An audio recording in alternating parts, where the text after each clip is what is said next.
যে বাড়িতে বিয়ের পর বিবাহিত মেয়েরা মাসে 30 দিনের মধ্যে 20-22 দিন বাপের বাড়িতেই কাটায়, সেই বাড়িতে ছেলের বউ যে কতটা ভালো থাকতে পারে সেটার বলে বোঝাতে হয় কি? কথায় বলে ননদিনী রায়বাঘিনী, এমন কথা ছোট থেকেই শুনে আসছি। ননদ সম্পর্কে এমন বিশেষণটা বহুকাল আগে থেকেই প্রচলিত। আমি ভাবতাম ননদরা কি সত্যিই রায়বাঘিনী হয়? না, ননদ মানে যে রায়বাঘিনী হয় না সেটা আমার দুই পিসিকে দেখেই বুঝতাম। আমার দুই পিসি মানে আমার মায়ের দুই ননদ। বড় পিসির বিয়ে হলেও ছোট পিসির বিয়ে হয়নি। বিয়ে হয়নি বলবো না, ছোট পিসি নিজেই বিয়ে করেনি। আমার মা বলে, জানিস পিউ, আমি বিয়ের পর যখন এ বাড়িতে এলাম তখন ভীষণ ভয়ে ভয়ে থাকতাম, কারণ বাড়িতে রয়েছে তখন অবিবাহিত ননদ। পরে সংসার করতে গিয়ে বুঝলাম ননদ মানে রায়বাঘিনী নয়। ননদ যে কখন নিজের দিদি হয়ে গিয়েছিল বুঝতেই পারিনি। তবে তো ঠাকুমা মানুষটা ভালো, অমন শাশুড়ি পেয়ে নিজেকে ভাগ্যবতী বলে মনে হতো। তো ঠাকুমা বলতেন, পরের বাড়ির মেয়েকে নিজের বাড়ির মেয়ে করতে গেলে আগে থেকে ভালোবাসতে হয়। একটা বড় গাছকে উপড়ে নিয়ে এসে যেখানে সেখানে বসিয়ে দিলে গাছটা বাঁচে না। তাকে বাঁচানোর জন্য সব থেকে বেশি চেষ্টা আমাকেই করতে হবে। তারপর গাছটা মাটির সঙ্গে জোড়া লেগে গেলেই গাছটা ফুল ফল সব দেবে।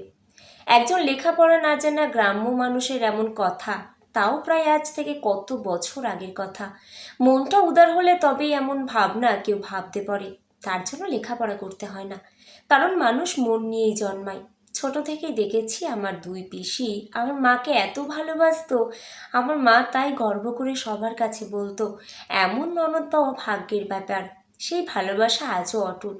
এখনও আমার মা সময় পেলেই বড় পিসির বাড়িতে গিয়ে সময় কাটিয়ে আসে। আমি ছোট থেকেই এটাই দেখে আসছি। আমারও ইচ্ছে ছিল আমিও আমার মায়ের মতো ভালো বউ হয়ে উঠবো শ্বশুরবাড়িতে। সেই ইচ্ছে নিয়ে শ্বশুরবাড়িতে গেলাম, বিয়েটা আমার দেখাশোনা করেই। বিয়ের আগে জানলাম আমারও দুই ননদ। একটু ভয় পাচ্ছিলাম। মা বলল, তোর দুই পিসি কি খারাপ? তোর ছোট পিসি তো বিয়েই করেনি, বাড়িতেই তো আছে। কোনোদিন ননদ আর বৌদি এই সম্পর্ক বুঝতে পেরেছি? যেন দুই বোন আমরা, মিলেমিশে আমরা এতগুলো বছর কাটিয়ে ফেললাম। আর তোর তো সমস্যা হওয়ার কথাই নয়, তোর তো দুই ননদের বিয়ে হয়ে গেছে, দেখবি কত ভালোবাসা পাবি। আগে থেকে খারাপ ভেবে নিলে হবে? ভাবলাম মা তো কথাগুলো ঠিকই বলেছে, তাই সব ভয়ভীতি বিয়ের আগে দূর করে দিলাম। বরং ননদদের প্রতি অনেকটা শ্রদ্ধা ভালোবাসা নিয়ে শুরু করলাম বিবাহিত জীবনের দিনলিপি। তবে ভালো শ্বশুরবাড়ি পাওয়াটা মেয়েদের খুব ভাগ্যের ব্যাপার। কথায় বলে, অতি সুন্দরী না পায় বর, অতি ঘরণী না পায় ঘর। আমি এখন চাকরি করলেও ছোট থেকেই মনের মধ্যে ছিল শ্বশুর শাশুড়ি ননদ সবাইকে নিয়ে একটা আনন্দমুখর সংসার, ঠিক আমার মায়ের মতো। আসলে আমরা ভাবি এক আর হয় আর এক। বিয়ের পর থেকে দেখলাম দুই ননদ তাদের বিয়ে হয়ে গেলেও তারা বেশিরভাগ দিনই তারা বাপের বাড়িতেই কাটায়। কাছাকাছি বিয়ে হয়েছে দুজনের। ননদের বাপের বাড়িতে থাকা নিয়ে কোনো আপত্তি ছিল না, যদি আমি তাদের থেকে ভালো ব্যবহারটা পেতাম। ননদরা বাপের বাড়িতে আসবে এটাই স্বাভাবিক, কিন্তু নিয়ম করে নিয়মিত আসা এসে কুটকাচালি করাই ছিল দুই ননদের কাজ। তবে আমার সাথে কখনো চিৎকার করে ঝগড়াঝাটিও হয়নি, মানে আমি করতে চাইনি বলেই হয়নি। কিন্তু আমি বুঝি আমার সাথে চলে ঠান্ডা লড়াই, সেটা আজও চলে আসছে। বিয়ের মাসখানেক পরের একটা ঘটনা বলি। একদিন ছোট ননদ পড়লো আমার বাপের বাড়ি পাঠানো তত্ত্ব নিয়ে। আমাকে বলল, বিয়ের সময় তত্ত্বে পাঠানো শাড়িগুলো কোথা থেকে কিনেছিল তোমার বাবা? হাট থেকে না দোকান থেকে? কেন বলো তো? আসলে সব শাড়িগুলোই ভালো হয়েছে, কিন্তু মায়ের শাড়িটা মোটেই ভালো হয়নি। মাকে যখন দিচ্ছে একটু ভালো দেখেই তো দিতে পারতো। আমাদের ভালো খারাপ যাই দাও, আমরা কিছু মনে করব না, মায়ের শাড়ি তো, তাই বললাম আর কি। অবাক করার মতো বিষয় হলো আমার শাশুড়ির শাড়িটাই সব থেকে দামি ছিল। কি যে বলবো ভাষা খুঁজে পাচ্ছিলাম না। সেদিন চুপ করে গিয়েছিলাম, ভাবলাম সব কথার জবাব দিতে লাগে না। তখন এটা বুঝলাম না শাশুড়ির সামনে এই কথাটা বলে কি বার্তা দিতে চাইলো আমার ছোট ননদ। পরে বুঝলাম অন্যায় অপমানজনক কথাবার্তা মেনে নিয়ে চুপ করে থাকাটাও কিন্তু বড় অন্যায়ের। ভাবলাম স্ট্রেট কাট কথা বলবো, আর সেটাই হলো দোষের। একটা সামান্য বিষয় নিয়ে একদিন শাশুড়ি মার সাথে কথা হচ্ছিল, কোনো কথা কাটাকাটি বা তর্ক, সেসব কিছু নয়। হঠাৎ বড় ননদ বলে বসলো, বড়দের সাথে ওভাবে কথা বলছো? তুমি তো বেশ মুখোরা, সবে 3 মাস বিয়ে হয়েছে, এখন থেকেই মায়ের মুখোমুখি উত্তর। কিছুই কি শেখোনি? না তোমাকে শেখায়নি?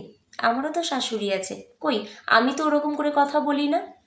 আমাকে মুখরা বলতে আমার গায়ে লাগেনি, কিন্তু শেখায়নি কথাটা ভীষণ গায়ে লাগলো।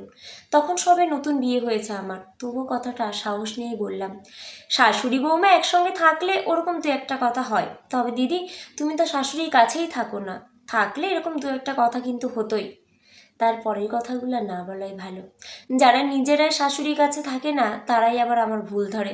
কথাই আছে, আপনি আচরি ধর্ম পরেরে শেখাও। এই দুটো ঘটনা জাস্ট নমুনা মাত্র।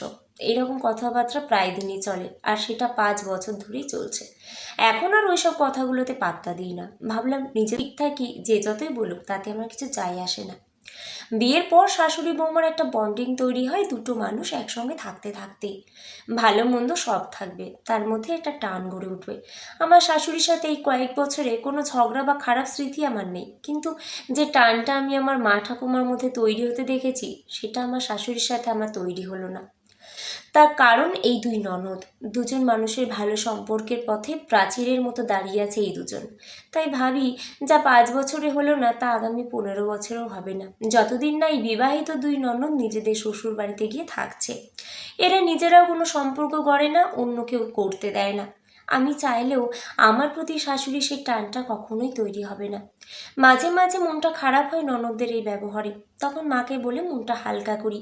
মা বলে, থাক না দুই ননদ, যদি ওরা দুই বোন না হয়ে দুই ভাই হতো, ওরা তো ওই বাড়িতেই থাকতো, ওদের কথায় অত গুরুত্ব দিস না।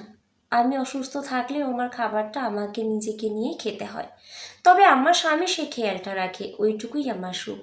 একজন ভালো মানুষের সাথে থাকতে পারি আমি, তবে শ্বশুর শাশুড়িকে অসুস্থ হলে দুই ননদ ব্যাগপত্র গুছিয়ে চলে যায় শ্বশুর বাড়ি। তখন আমি শ্বশুর শাশুড়ির পাশে থাকি, আমার সাধ্যমতো তাদের সেবা করি, কারণ ওটা আমার ডিউটি। আমার মাকে দেখেই সেটা শিখেছি। তারপরেও বৌমা অপেক্ষা নিজের মেয়েরাই ভালো, এটাই স্বাভাবিক। কোন বাবা মা আবার নিজের মেয়েদের খারাপ বলে, বৌমাকে ভালো করে দেখে। যে যত খারাপই হোক, বাবা মায়ের কাছে সব ছেলে মেয়েরাই ভালো। যে বাড়িতে বিয়ের পর বিবাহিত মেয়েরা ইচ্ছে করে বাপের বাড়িতে এসে কাটায়, সেই বাড়িতে ছেলের বউ কখনোই শ্বশুর শাশুড়ির আদর ভালোবাসা পায় না, সে যত ভালো বৌমাই হোক। তবে একটা কথা সত্যি, এক জীবনে সব পাওয়া হয় না। আমি একা ভালো হলে হবে না, আশেপাশের মানুষগুলোকেও ভালো হতে হবে। তবে ননদের এই কুটকাচিলি নিয়ে আর মাথা ঘামায় না, নিজের মতো করেই আনন্দে থাকি। আর এটা হলো সংসার। সংসারের মাঝে মধ্যে সংসেজেই থাকতে হবে। বন থেকে বাঘ তুলে নিয়ে আসা যায়, কিন্তু বাঘের মন থেকে তো আর বন তুলতে পারবো না। তবু মাঝে মাঝে খারাপ লাগে। মাকে তো তাই বলি, জানো মা, আমিও তোমার মতো একটা সুন্দর সংসার চেয়েছিলাম, কিন্তু পেলাম না। মা বলে, ভালো মন্দ নিয়েই তো জীবন, ভালো বর তো পেয়েছিস। আমি মুচকি হেসে বলি, ঠিক বলেছ মা, তবে তোমার যেমন ননদিনী, আমার তেমনই রায়বাঘিনী।